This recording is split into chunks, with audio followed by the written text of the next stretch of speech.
नमस्कार, आप देख रहे हैं हल्ला बोल जनता संवाद। अगर आपने अभी तक हमारे चैनल को सब्सक्राइब नहीं किया है तो प्लीज सब्सक्राइब करें। आइए अब बढ़ते हैं खबरों की ओर। धौलपुर शहर की कॉलोनियों में जल भराव की समस्या को देखते हुए आज दिनांक 15 सितंबर 2024 को पूर्व सभापति रितेश शर्मा ने धौलपुर जिले की Shivnagar, Anand Nagar, Jagdamba colony, Bajrang colony, Mukund Vihar colony, Saipau road, Hundabal Nagar सहित विभिन्न कॉलोनियों में जल भराव की स्थिति का जायजा लिया और स्थानीय निवासियों से मुलाकात कर जल भराव से हो रही समस्याएं सुनी।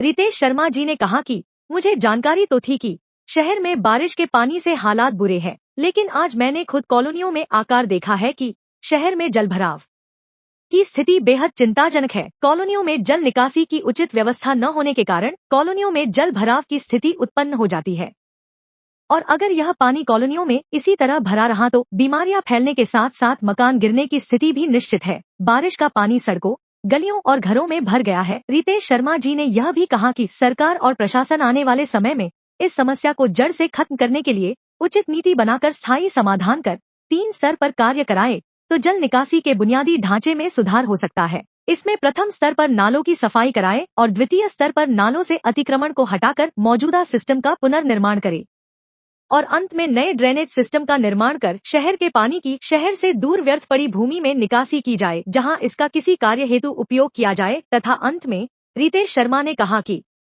मेरी ओर से जो भी सहयोग संभव होगा वो जनता के लिए हमेशा ही करूंगा और आज भी जनता की सेवा के लिए हमेशा तत्पर हूं तथा नागरिकों से भी अपील है कि वे सफाई व्यवस्था में सहयोग करें और नालियों में कचरा न डालें, जिससे जल निकासी बाधित हो। इस अवसर पर रवि, सत्य प्रकाश पार्षद, दीनू, विनोद, हरिओम चौधरी, वेद प्रकाश प्रजापति, कृष्णपाल बघेल, राहुल ठाकुर, शिवम कुलश्रेष्ठ, हिमांशु धाकरे, अजीत गुर्जर, सुलेमान खान, अमरीश, निशांत, रमाकांत, पंकज, योगेंद्र, अंकुर, अजय, संतोष, अशोक, राजवीर बघेल शर्मा पार्षद प्रतिनिधि एवं अन्य कॉलोनी के लोग मौजूद रहे। अंदाजा तो था कि हालात बुरे हैं, लेकिन फ्रैंकली आज खुद आके एहसास हुआ है कि जितना सोच रहा था उससे बुरे हालात। और मैं सोचा था कहीं कहीं भरा हुआ है। कुछ गलियां तो मेरे को ऐसी मिली हैं जो बीमारी की जड़ है। आने वाले 1-2 साल तक अब पानी नहीं पड़ा तब भी ये पानी अगले 1-2 साल तक बीमारी की जड़ बना रहेगा। दिख रहा है कि ये मच्छरों का मतलब प्रकोप बढ़ेगा और ब्रीडिंग दिख रही है, सामने दिख रही है कि इतने कीड़े मच्छर ब्रीडिंग कर रहे हैं। तो एक तो सफाई व्यवस्था प्लस ऑफ कोर्स जो मूल प्रॉब्लम है ड्रेनेज की, पानी निकासी की, वो कहीं दिख नहीं रही है और ये जुगाड़ के काम नहीं है। ये जब तक क्या है कि आप लंबी सोच, आगे की सोच के हिसाब से प्लानिंग नहीं करोगे कि 10 साल आगे तक की नहीं सोचोगे, तब तक इसका हल निकलेगा नहीं समस्या। तो ये ज़रूरी है किसी अच्छी एजेंसी से सर्वे कराकर और लंबी बड़ी और धौलपुर शहर की मैं समझता हूँ इससे इम्पोर्टेंट फिलहाल कोई नीड नहीं है। एक प्रॉपर ड्रेनेज सिस्टम हो। दुर्भाग्य से लोग सीवरेज और ड्रेनेज में कंफ्यूज हो रहे हैं। लोग सीवरेज को ड्रेनेज मानने लग गए हैं और उस वजह से क्या सीवरेज भी चौक हो गई है।